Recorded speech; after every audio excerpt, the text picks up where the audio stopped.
Welcome to this edition of All Round History Book as we explore the stories from the past. In the heart of Abeokuta, among the proud and historic people of Egba land, a child was born in 1938, a girl named Simbiat Atinuke Abiola. She arrived into a lineage of dignity and influence, the Soaga family of Gibagura, known for discipline, industry, and strong values. From her earliest days, Simbiat carried herself with the poise of someone who understood that responsibility rested on her shoulders. Growing up, she was bright and lively. She attended African Church Grammar School, where she quickly became known for something unusual for girls of her time: her love for sports, especially football. Simbiat was one of the first young women in her school to play in novelty matches, running across the field with a confidence that defied expectations. Even then, she was charting her own path. But destiny had woven a far more complex story for her. In her youth, Simbiat met a young, ambitious man, Moshood Kashimawo Olawale Abiola, then a poor boy from the same town. Their families were not equally matched in wealth, and many disapproved. But Simbiat, spirited and sure, insisted on following her heart. She and MKO married, forming a partnership anchored in loyalty and shared ambition.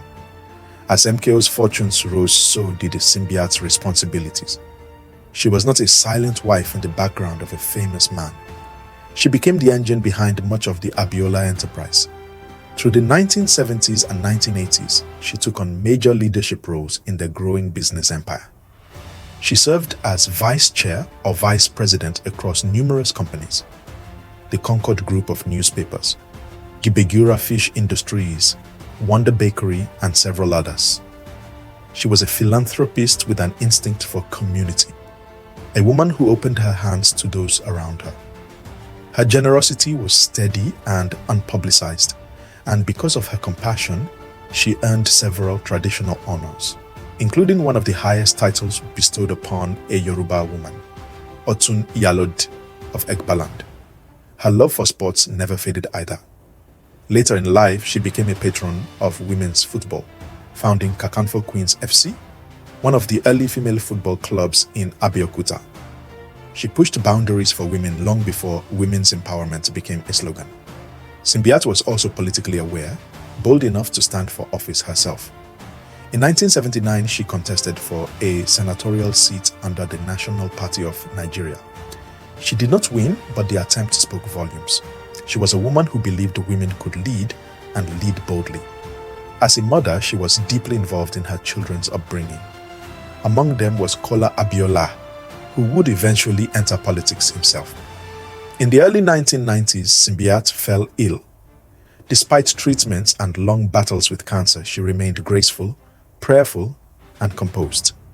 And on November 10th, 1992, at just 54 years old, Alhaja Simbiat Atinuke Abiola passed away, leaving behind a legacy of loyalty, service, leadership, and courage. Her death came 1 year before her husband's historic 1993 election and the political turbulence that followed. Many close to the family believe she would have been a grounding force during that time. But destiny had written another story.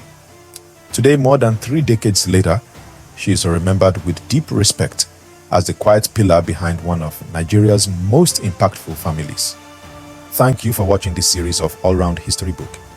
I hope today had been insightful. Kindly subscribe and watch out for more interesting stories. I am your host, Augustine. Do have a lovely time.